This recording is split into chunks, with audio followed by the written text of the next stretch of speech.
한 40년쯤 된 것 같습니다. 그때는 제가 승용차가 없었고 대중교통을 이용해서 교회도 다니고 모든 건 대중교통이죠. 주로 이제 시내버스를 타고 이동을 합니다. 어느 날 버스를 탔고 좌석이 한가하고 그래서 좌석에 앉았습니다. 문 있는 쪽에 제가 앉았고 지금도 40여 년 가까이 됐는데 생생하게 기억나는 건 뭐냐면 한 절반쯤 찼을까요? 다 앉아 있어요. 근데 어떤 한 30대, 40대, 저보다 좀 나이가 더 드신 분이 주부 같은데 이렇게 나오더라고요. 아마 조금 방심을 했는지 두 다리로 손잡이를 안 잡고 딱 섰는데 운전수 아저씨는 그래도 아주 과격하게 운전한 건 아닌데 쓰면서 이 차가 잠깐 덜컥 하더라고요. 출렁하는데 이 여자분이 좀 젊은 주부인데 중심 딱 이러는데 넘어져요. 그런데 저도 처음으로 그런 걸 봤습니다. 넘어지는데 피가 분수처럼 탁 나오더라고요. 스커트를 입었는데 정강이 쪽인데 어디를 찔렸는지 모르겠어요. 피가 톡 튀어나오는 거예요. 그리고 저도 당황하고 거기 탄 분들이 다 당황을 했는데 한 60대, 70대 초로의 노인입니다. 뭐 아주 많이 늙으신 분은 아닌데 이분이 막 뛰어나오더니 그 여자분의 다리를 손수로 딱 지압을 해주는 거예요. 근데 제 마음에 어떤 마음이 들었냐면은 저분은 분명히 100% 크리스찬이어야만 돼. 장로님이면 더 좋겠어. 목사님이라도 괜찮고 아니면 집사님은 될 거야. 제 안에 어떤 소망이 생기냐면 저분은 분명히 크리스찬일 거야. 예수 믿는 사람일 거야. 예수 믿지 않는 사람이라는 것은 아예 상정하고 싶지도 않아요. 이런 상황에 저렇게 와서 달려나와가지고 자기 손수건으로 그 피가 나오는 부분을 덮고 지혈을 해주는 분이라면 보통 사람은 아닐 거야. 저는 집 산다 제가 머뭇거렸어요. 젊은 여자분인데 다리를 어떻게 해줄 수가 없어요. 본인이 어떻게 하고 내리던가 해야 되겠죠. 여러분 우리가 교회를 나오지만 우리는 뭐라고 말하냐면 신앙생활이라고 합니다. 신앙 따로 생활이 따로가 아니죠. 우리는 구원받은 사람들이에요. 우리는 구원을 받는데 믿음으로 구원받는데 몇 주 전에 우리가 말씀을 들은 것 같지? 그냥 구원받은 것이 아니고 하나님의 은혜로 선물로 구원받았다는 것을 우리는 확실히 말씀을 통해서 묵상했고 깨닫게 되었습니다. 그저 우리가 구원받은 게 아니에요. 그런데 이게 신앙과 생활이 떨어져 있지 않고 밀접하게 붙어 있다는 이야기예요. 그래서 우리의 삶 전체가 신앙요, 예배요, 하나님께 제물로 드려지는 그런 제물로 살아가는 거예요. 교회 바깥에 나가면 문만 나가면 다른 사람이 된다든가 그렇게 바뀌는 것이 아니죠. 여러분 그런데 우리가 나가서 신앙생활하는 이것은 매우 적대적입니다. 이루 말할 수 없이 적대적이에요. 그리고 또 우리도 나가면 어느 정도 변화되어 버려요. 세상 사람으로 바뀌어 버려요. 어떻든 그래서 신앙생활을 시작하면 처음에 혼란스럽습니다. 그래서 내가 좀 가증스러운 사람인가? 내가 위선적인 것인가? 왜 이렇게 신앙과 삶이 생활이 일치가 안 되지? 이런 것이 이제 끊임없는 도전으로 우리에게 다가옵니다. 근데 오늘 성경에서는 우리에게 뭐라고 말씀하시면 성도들은 세상에서 흠이 없어야 한다 말씀하고 있는 거예요. 그래서 다 보잖아요, 사람들이. 그래서 우리에 대해서 평가를 합니다. 여러분, 저는 뭐 여러 가지 보겠지만 전도가 안 되는 이유가 무엇일까도 많이 생각을 합니다. 열심히 안 해서? 당연하죠. 열심히 안 해서 그런 것도 있지만 또 하나는 뭐냐? 우리가 삶으로 살아가지 못하는구나. 내가 알고 있는 것이 내 삶으로 실천되지 않는구나. 이런 거 사람들이 이미 오랫동안 자기 안에 축적되어 있는 크리스찬, 그 기독교인에 대한 인상이 있거든요. 첫인상. 또 계속적으로 축적된 거. 그래서 이제 자기 나름대로 평가를 딱 내립니다. 이렇구나. 불교 신자는 이렇고, 무슬림들은 이렇고, 기독교인들은 이렇구나. 뭐 이런 평가가 다 있죠. 그래서 우리들은 흠이 없어야 되고 예수 그리스도의 모범적인 삶을 살아가야 됩니다. 우리는 불완전해요. 미완성입니다. 그래서 우리는 어떻게 되냐? 계속적으로 자라가야 되는 것이죠. 그래서 오늘 말씀에 빌립보서 2장 12절에 그러므로라고 하는 접속사가 있어요. 그러므로 그러니까 이 그러므로는 뭘까요? 앞에 있는 말씀과 현재 본문이 이어진다는 이야기예요. 앞에서 이러저러 했으니까 너희들도 이런 삶을 살아가야 된다. 그래서 뭐라고 말씀하냐면 2장 5절에 너희 안에 이 마음을 품으라. 이런 마음을 품고 살아라는 거예요. 그 마음이 뭐냐? 곧 그리스도 예수의 마음이에요. 여러분 어떤 마음을 품고 살아가십니까? 그리스도 예수의 마음을 품으라는 거예요. 하나님의 말씀은. 여러분 그렇지 않다면 우리는 세상에 나가서 그리스도의 삶을 본받는 삶을 살아갈 수가 없습니다. 그래서 어쩌다는 것이냐?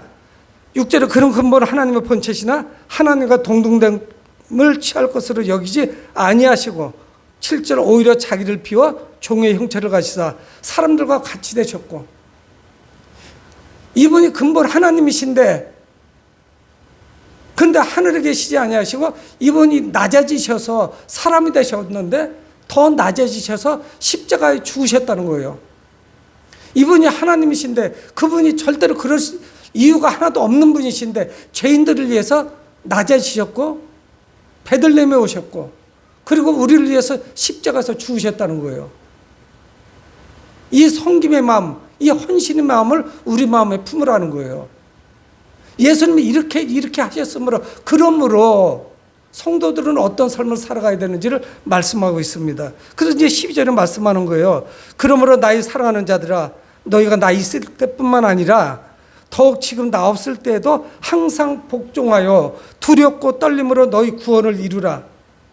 여러분 여기서 우리는 이해가 되는 부분도 있고 이해가 안 되는 부분도 있어. 아니 구원을 이루라고? 우리 구원받은 때 무슨 구원을 이뤄? 구원이 취소됐다 다시 반복되는 것인가? 여러분 이렇게 말할 수 있잖아요. 여러분 구원은 단회적이에요. 일회성이에요. 구원을 다 받았습니다. 근데 왜 사도 바울이 두렵고 떨림으로 구원을 이루라 말씀을 했을까요? 여러분 우리는 미완성입니다. 불완전해요. 완벽하지 않아요. 그래서 어떤 때 혈기도 부리기도 하고 다른 이들과 다투기도 하고 상처를 주기도 하고 여러 가지 다양한 행동을 합니다. 그러니까 이게 뭐예요? 5절에서 말씀하신 것 같이 예수 그리스도의 마음을 품으라. 그분이 죽으시기까지 낮아지심을 본받으라 말씀했잖아요. 우리는 겸손을 본받아야 됩니다. 우리는 불완전해요. 그래서 항상 복종하여 두렵고 떨림으로 구원을 이루라. 언제? 내가 있을 때나 없을 때나. 바울이 옆에 있든지 없든지 지금은 서신을 써서 보내줬는데 그 어느 때든지 그러라는 거예요. 두렵고 떨림으로. 여러분 이거는 우리에게 경외감입니다. 목사도 두려움이 있어요. 여러분 우리가 무슨 일과 열심히 일을 해서 그래서 하나님께서 내가 그렇지 아니하고 내가 하나님을 떠나고 불충성스러워서 그런 두려움, 하나님이 나를 향해서 혹시 해를 가시지는 않을까? 근데 이것이 점점 신앙생활 하면서 반대쪽으로 넘어가요. 혹 내가 하나님께 충성하고 헌신한다고 하면서 하나님께 해를 끼치는 것이 아닐까? 하나님의 영광을 가리는 것이 아닐까? 그래서 이 경외심이라는 거에는 이 두 가지가 다 섞여 있습니다. 하나님을 향한 두려운 마음, 하나님을 사랑하고 또 따뜻하고 하나님과 교제 안에 있는 소통되는 그런 마음, 이게 함께 있는 거예요. 오늘 성경은 두렵고 떨림으로 항상 복종해서 그 구원을 이루어 가라는 거예요. 여러분 이 구원받은 자로 하여금 하나님 앞에서 두렵고 떨림으로 서라고 말씀합니다. 여러분 이런 삶은 쉽지가 않아요. 우리의 구원은 그러면 언제 완성되느냐? 그래서 성경은 우리에게 뭘 말씀하고 있느냐? 계속 자라가야 될 걸 말씀합니다. 성화되어 간다고 그래요. 이래서 기독교 용어로. 우리는 거룩해져 가는 거예요. 여러분 우리가 구원받았는데 하루아침에 변화되던가요? 안 바뀝니다. 수십 년 동안 살아가야 돼요. 수십 년 동안 기도해요. 어떤 사람은 짧게도 이루어져요. 그냥 쉽게 정말 사람이 완전히 변화되는 이런 사람도 봐요.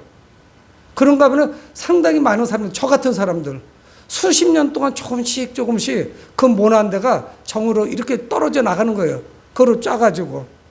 그래서 조금씩 둥글둥글하게 이렇게 되어 가는 거예요. 아주 선천적으로 성품이 잘 태어난 분도 있더라고요. 정말 존경스러워요. 성품 자체가 온유하고 또 이렇게 잘 포용해요. 따뜻한 사람이 있어요. 저는 신앙생활하면서 제가 좀 집사나 젊었을 때 그런 선배, 뭐 성도들을 많이 만났고 그들로부터 신앙의 영향을 많이 받았어요. 실제 정말 제 신앙관을 평신도들이 저를 변화시켜줬지, 도움을 줬지, 목사님보다 더 그런 영향이 많았습니다. 근데 정말 그리스도인이에요. 선천적으로 딱 보면은 성품이. 여러분, 이게 뭐예요? 두렵고 떨림으로 우리가 그 거룩함에 동참해야 될 걸 말씀하는 거예요. 우리는 부족해요. 미완성이에요. 거듭난 사람으로서 온전한 삶을 잘 살아가지 못해요. 여러분, 그래서 11절, 13절에 말씀합니다. 너희 안에 행하시는 이는 하나님이시니 자기 기쁘신 뜻을 위하여 너에게 소원을 두고 행하게 하시느니라.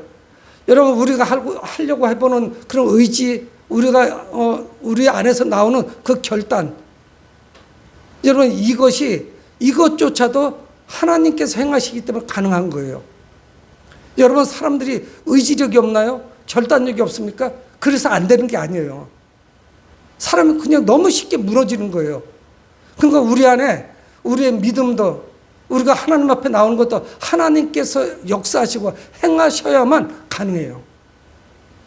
그래서 우리가 이 자리에 나오게 한 하나님의 놀라신 그 역사에 우리는 감사를 드리는 거예요. 이거조차도 쉽지가 않아요. 여러분, 여기 와서 잠깐만 앉아 있으라도 못 앉아 있어요. 그거 불가능한 것입니다. 여러분, 그러니까 우리가 두렵고 떨림으로 구원을 이루어가는 거, 우리는 구원은 받았지만 아직 성화되지 않았어요. 그분께서 오시는 날 우리는 성화돼요. 미완성이에요. 그때까지 우리는 계속적으로 싸워야 돼요. 영적 전쟁이 벌어집니다. 하루에도 수십 번씩 어려움을 겪어요. 계속 사탄은 우리를 속닥거려요. 넘어뜨리려고 해요. 사탄의 원래 본뜻이 뭐냐? 참소하는 자예요. 참소하는 자가 뭐냐면 이 사람은, 이 아이는 이런 사람이라고 계속 고자질해요. 나쁜 것만 부각시켜요. 그래서 그 사탄이 와서 계속 우리를 넘어뜨리려고 합니다. 용기를 빼앗아가고 담대함을 빼앗아가고 기도하고자 하는 의욕을 다 빼앗아가요. 여러분, 그러므로 우리의 의지, 우리의 노력, 우리의 결단, 이거를 과대평가하시면 안 돼요. 나는 얼마든지 할 수 있어. 아니, 불가능해요. 여러분, 사람의 공로로 가는 것이 아닙니다. 이거는 불가능해요. 여러분, 그러므로 우리 안에 행하시는 그 하나님께 영광을 돌려야 돼요. 우리는 감사해야 되는 것입니다. 주님을 향한 충성과 이웃을 향한 섬김의 마음을 위해서 우리는 기도해야 돼요. 하나님, 우리 마음에 예수 그리스도를 닮은 그런 마음을 허락해 주세요. 근본 하나님과 본체가 같은 분이에요. 그런데 그분은 동등됨을 취할 것을 여기지 아니하시고, 그리고 종의 형체로 이 땅에 오셨다고 말씀하는 거예요. 여러분, 하나님은 우리에게 위로와 능력을 주셔서 그분의 뜻을 이루십니다. 그분이 우리 안에서 역사하셔야 돼요. 하나님, 내가 주님께 나옵니다. 내 안에 임하셔서 나를 변화시켜 주십시오. 그래서 우리는 계속적으로 변화되어 가는 거예요. 그 과정에 있는 거예요. 여러분, 목사도 혈기 부려요. 괜히 짜증 부리고요. 똑같아요. 점잖은 척하는 거죠. 아주 고상하지 못해요. 아주 주님을 닮아가지 못했어요. 여러분들도 마찬가지입니다. 서로 용서하고 섬기고 그리고 포용해야 되죠. 그러나 하나님은 우리를 절대 포기하지 아니하십니다. 하나님의 영이 우리 속에서 역사하세요. 그리고 우리가 기도하도록 해요. 그리고 그 신앙과 생활이 잘 병행되도록 우리를 도와주십니다. 여러분, 우리의 삶을 그분에게 내어드리면 그분께서 우리 안에 내주하세요. 내 안에 살아계시다는 이야기예요. 그래서 우리의 내면에서부터 변화가 나타납니다. 여러분, 그런데 우리 본성에 하나님의 뜻을 계속적으로 가로막아요. 같이 한번 읽어볼까요? 14절 시작. 의든 일을 원망과 시비가 없이 하라. 우리의 본성은 늘 이래요. 시비와 원망, 뭐든지 원망과 시비예요. 그래서 갈등을 유발합니다. 그래서 오늘 사도 바울은 우리에게 권면하는 것이 뭐냐? 모든 일을 원망과 시비가 없이 하라. 하나님께 복종하고 성도들과 이웃에게, 형제 자매들에게는 무엇이 있어야 돼요? 섬김이 있어야 돼요. 여러분, 이 원망과 시비는 공동체의 하나됨을 깨트립니다. 세상이 전부 원망과 시비예요. 여기 때문에 안 된다는 거예요. 여기는 이것 때문에 안 된다는 거예요. 포용하지 못합니다. 상대방을 이해하려고 노력하지 않아요. 모든 게 일방적이에요. 내 편 아니면 남의 편으로 다 갈라요. 이분법적으로 갈라요. 특히 정치인들은 더 갈라요. 지역도 갈라버려요. 세대 간도 갈라버리려고 자꾸만 노력을 해요. 이거를 화합시키고 융화가 일어나도록 해줘야 되는데 계속 이걸 갈라치게 하는 거예요. 학교별로, 출신별로 다 갈르는 거예요. 여러분, 분명히 이 원망과 시비는 공동체를 깨트립니다. 하나 되지 못하도록 해요. 여러분, 이 원망과 시비는 우리가 담고자 하는 예수 그리스도의 모습이 아니에요. 저는 예수 그리스도의 그 마지막 부분을 묵상하다 늘 벽에 부딪힙니다. 예수님께서 하신 마지막 말씀 뭘까요? 여러 말씀이 있죠. 십자가에서 7말씀을 하시죠. 다 이루었다 있고 또 뭐가 있습니까? 저들을 용서하소서. 이해할 수가 없는 거예요. 아니, 나한테 가해 죄를 저들을 용서하소서. 내가 용서하고 안 하고지 하나님께 용서를 기도한다, 간구하신다, 이거는 있을 수가 없는 거예요. 내가 지금 혈압을 올라고 내가 피해진다, 누구 감히 용서를 이야기할 수가 있어요. 근데 예수님은 그들을 용서하소서 하고 간구해요. 누구께? 아버지 하나님께. 여러분, 우리가 담고자 하는 예수 그리스도의 본 모습은 어떤 모습이냐? 용서하시는 모습이에요. 포용하시는 모습이에요. 함께 하시는 모습입니다.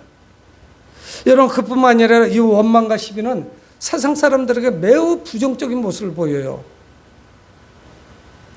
세상 사람들이 우리의 모습을 보고 우리를 평가하고 판단합니다. 그리고 그리스도인들이 어떤 사람들인지 알게 되는 거예요.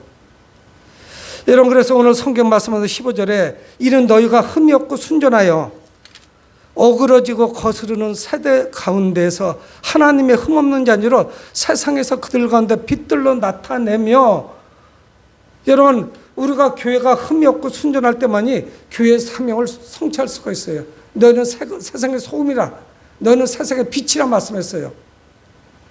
여러분, 이걸 잘 말씀을 봐야 돼요. 동사를. 세상에 나가서 계속 빛으로 변화되어 가거라 말씀하지 않습니다. 소금이 되어 가거라 하지 않아요. 우리 모름지기 그리스도인이라면 소금이어야만 돼요. 이미 빛이어야만 돼요. 그래서 세상에 영향을 미쳐야 돼요.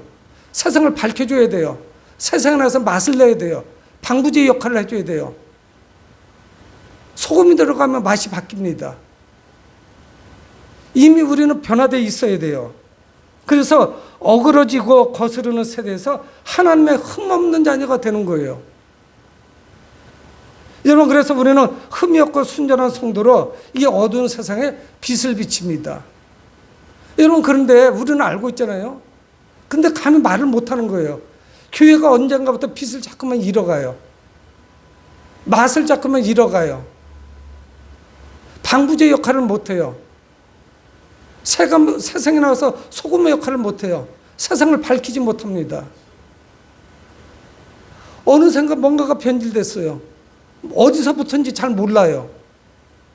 시초를 찾기는 아마 어려울 거예요. 근데 어느 순간에 한동안 오다 보니까 정말 열심히 기도하고 예배드리고 전도하고 다 잘한 것 같은데 뭔가 좀 많이 빗나갔고, 여러분, 저는 어떤 때 소망을 갖습니다. 세상 사람들이 교회를 더 많이 탓해 줬으면 좋겠어요. 원망해 줬으면 좋겠어요.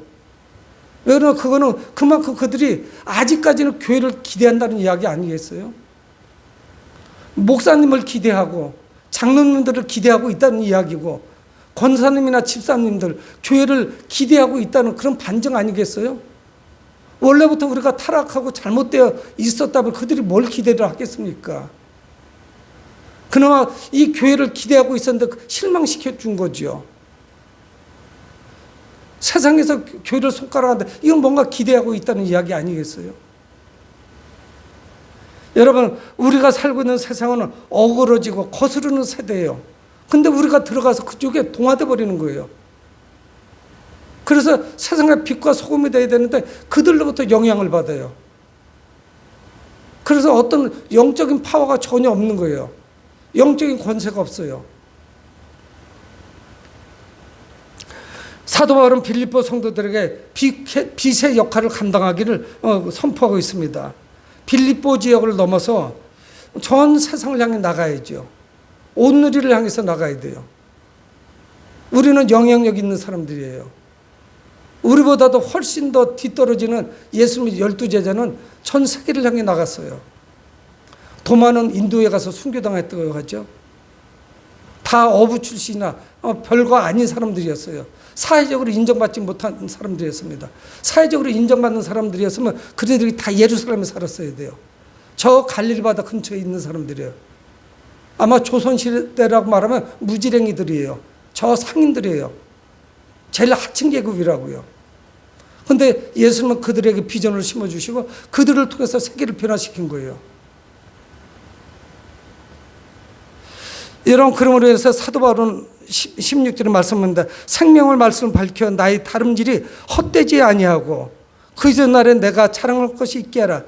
빌립보 성도들을 향해서 당신들이 나가서 세상의 빛의 역할을 잘 감당하고 시비와 원망 있는 그런 삶, 예수 그리스도를 닮은 그런 삶, 죽으시기까지 우리를 섬겼던 예수님의 삶을 우리가 살아갈 때 그것이야말로 빛의 삶이 되는 것이고, 그로 말미암아 내가 이 선교 사역을 통해서 자랑할 것이 있다 말씀하는 거예요.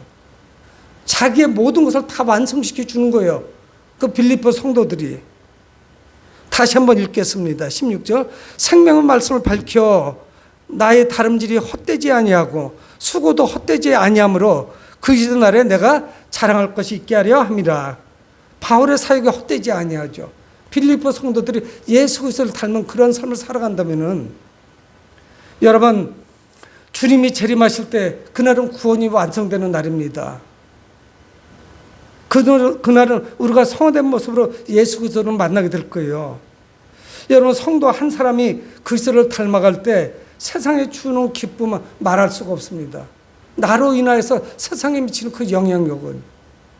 그래서 성경 말씀하잖아요. 너희는 그리스도의 향기다. 예수 그리스도의 향기예요. 여기서 악취가 나면 되겠습니까? 스스럼 없이 그 향기가 나오는 거예요. 멀리서도 향취가 있는 거예요. 담배 냄새 같이 막 몇십 미터까지 막 어디서 담배 냄새가 나잖아요. 그래서 둘러보면 담배 피는 사람이 있다고요. 너희는 그리스도의 향기다. 너희는 그리스도의 편지다 말씀하잖아요. 매우 우리는 중요하죠. 여러분, 우리는 세상의 빛으로 부름받았다는 이 사실, 이 엄연한 사실이 얼마나 감사한지 몰라요. 나 같은 사람을 세워서 이렇게 하나님께서 메신저로 세우셨다는 거, 사역자로 세웠다는 거, 나를 부르셨다는 이 사실이 얼마나 감사한지 모르죠. 여러분, 세상은 길을 잃었습니다. 언젠가 제가 설교도 중에 수개월 전에 말씀을 드렸지만요, 우리는 길을 가다 길을 잃었어요. 수많은 사람들이 다 길을 잃었습니다. 믿는 저희들조차도 길을 잘 찾아왔는데 오는 도중에 어디서 길을 잃었어요. 옛날 어른들 말씀하신 것을 해찰하다가 사업에 바빠가지고 고3 때 1년 동안 학원 다니다가 그러다가 길을 잃었어요. 대학 졸업하고 취업 때문에 막 분주하게 다니다 보니까 길을 잃었어요. 어떤 아가씨들은 시집 가고 나니까 길을 잃어버려요. 이런 경우가 비일비재합니다. 세상 사람들은 아예 깜깜한 데 살고 있죠. 길을 다 잃어버렸어요. 여러분, 우리는 여기에 나가서 빛을 밝혀야 됩니다. 시비와 원망으로 살아가는 것이 아니라 빛을 밝혀야 되는 거죠. 그래서 이 사도 바울은 빌립보 성도들 향해서 자신의 결단을 밝히고 있습니다. 여러분, 그는 자신의 성도들의 성장이라면 자신의 생명까지 바치겠다고 그런 각오를 보이죠. 17절에 만일 너희 믿음의 재물과 섬김 위에 내가 나를 전제로 드릴지라도 나는 기뻐하고 너희 무리와 함께 기뻐하리니 이와 같이 너희도 기뻐하고 나와 함께 기뻐하라. 여러분, 17절 18절에 이 빌립보서는요, 이게 기쁨의 성경입니다. 성경 가운데 책 한 권에 기쁨이 가장 많이 나와요. 여러분들에게 숙제, 시간 날 때 기쁨이 몇 개인가 형광펜으로 해보세요. 10번 이상이 나와요. 15, 16회가 기쁨이 나옵니다. 근데 오늘 보면 2절에 여러분 금방 알아챘을 거예요. 기쁨이 4번 나와요. 여러분 근데 이것이 기뻐할 만한 상황이 아니에요. 17절에 다시 보면은 만일 너의 믿음의 재물과 섬김 위에 내가 나를 천재로 드릴지라도, 빌립보 교회 성도들이 믿음을 제물로, 믿음과 섬김을 제물로 하나님께 드리는 거예요. 구약시대 제사는 어떻습니까? 짐승을 잡아서 하나님께 드리잖아요. 이들이 제물로 드리는 것이 뭐냐? 믿음과 섬김이에요. 믿음은 하나님께 드리는 것이고 섬김은 하나님과 이웃들에게 드리는 것이죠. 이거를 제물로 하나님께 드린 거예요. 11조 봉투에 헌금을 많이 해서 드리는 그런 제물이 아니라 믿음과 섬김을 하나님께 드렸어요. 그러면 사도 바울은 어떻게 하겠다는 거냐? 자신을 전제로 드리겠다는 거예요. 여러분, 이스라엘 백성들에게 전제라는 것은 뭐냐면 제사를 다 드리고 난 다음에 제사장이 그 제물 위에다가 포도주, 와인을 뿌리는 거예요. 와인을 뿌리는 행사를 통해서 제사가 다 마쳐집니다. 이스라엘 백성들에게 그 전제를 드리는 거는 뭐냐면 포도주를 부어드리는 건데, 마지막에 제물에 이거는 뭐냐면 희생을 의미해요. 누군가가 죽는다는 것을 의미해요. 사도 바울은 이 빌립보 교회의 그 믿음과 섬김의 제물 위에 자신을 전제로 드리겠다는 거예요. 나는 죽어도 상관없다. 이 빌립보서는 뭡니까? 옥중서신이에요. 감옥에서 쓴 거예요. 그가 감옥에서 이 빌립보 교회 성도들이 하나님께 또 이웃에게 믿음과 섬김으로 자신들을 드릴 때 내가 죽어도 여한이 없다, 이렇게 고백하는 거예요. 그런데 그게 기쁘다는 거예요. 4번이나 반복을 합니다. 내가 희생으로 드려져도 아마 그가 로마 감옥에서 여기서 살아서 나가지 못할 것이라는 그런 아마 확신적인 것이 있었을 거예요. 그러니까 이런 말씀을 드리겠죠. 여러분, 비록 바울은 감옥에 있습니다. 보이는 사람은 간수밖에 없어요. 죄수밖에 보이지 않습니다. 그러나 기쁨을 잃지 않았어요. 이 사도 바울이야말로 예수 그리스도를 닮은 사람이에요. 그러면서 자신의 기쁨을 세상에서 지금 편안하게 살고 있는 사람들에게, 다리 쭉 펴고 살고 있는 사람들에게 기쁨을 전하고 있는 거예요. 이게 가능한 일이에요? 내가 감옥에 있으면서 늘 기쁨을 이야기해요. 바깥 사람들한테. 기뻐하라, 기뻐하라 말씀하는 거예요. 여러분, 처형 위기에 있는 사도 바울에게 그 기쁨의 근원이 무엇이었을까요? 여러분, 그는 복음을 전하다 죽는 것이라면 이거를 특권이 축복이라고 생각한 거예요. 내가 나를 천재로 드리겠다. 여러분, 바울은 빌립보 교회의 성장을 위해서 생명을 바칠 만큼 그 빌립보 교회가 사랑스러운 교회요, 중요한 것입니다. 사도 바울은 자신의 섬김과 희생과 고난을 기쁨으로 승화할 줄 아는 사람이었어요. 여러분, 사랑하는 성도 여러분, 모든 성도는 온전한 거룩을 향해서 그 성장을 위해서 나가야 됩니다. 우리는 완성된 게 아니었어요. 저는 목회를 시작하면서 한 가지 목표가 있었습니다. 그래서 지금 많이 괴로워요. 우리 성도들이 자발적으로 잘 성장해서 거룩한 성도가 되어 있는지, 그리고 누군가를 또 양육할 만큼 내가 누군가에게 이렇게 섬김만 받고 누군가가 내가 누군가에게 짐만 되는 이런 성도가 아니라, 이제는 내가 잘 성장해서 어른이 돼서 성인이 돼서 다른 제자를 양육하고 그를 훈련시키고, 그래서 또 다른 어떤 양육자로 내가 바로 서는 것인지. 신앙은 꾸준히 거듭나는 것이 꾸준히 성장을 합니다. 계속적으로 성장해요. 그것이 장성한 분량에까지 성장하는 거예요. 여러분, 신앙에 만족은 없어요. 100%는 없어요. 과연 그거를 내가 이룬 것인지, 성도 숫자를 떠나서 그것이 과연 된 건지 매우 중요한 거죠. 여러분, 우리는 주님 앞에 나가는 날까지 계속 성장해야 됩니다. 미완성이에요. 하나를 죽이고 나면 또 하나가 불쑥 튀어나와요. 성화의 길은 진정 험난합니다. 주님 다시 오시는 날 우리의 구원은 완성돼요. 그래서 우리는 계속적으로 정진하는 거예요. 앞을 향해서 나가야 돼요. 성화를 위해서 나가야 돼요. 그 거룩을 위해서 나가야 돼요. 세상이 우리를 대적하고 하나님은 응답하시지 않을 때 그때 우리는 어떻게 기뻐할 수 있을까요? 우리에게 성숙이 없으면, 성장이 없으면 불가능하죠. 시비와 원망이 나오죠. 불평하게 되죠. 이 사도 바울과 같이 다른 성도들의 성장과 변화를 열망할 때 우리 안에 기쁨이 넘치게 됩니다. 이타적인 삶이 돼야 돼요. 내 삶만 바라보게 되면 우리는 실망합니다. 다 불만족스러울 수밖에 없어요. 사랑하는 성도 여러분, 우리는 불완전 자라는 것을 우리는 늘 기억을 하셔야 됩니다. 구원을 이루어 주시는 주님께 감사하고 기쁨으로 영광 돌리는 여러분들이 되시길 주의 이름으로 축복을 드립니다. 고마우신 아버지 하나님, 주의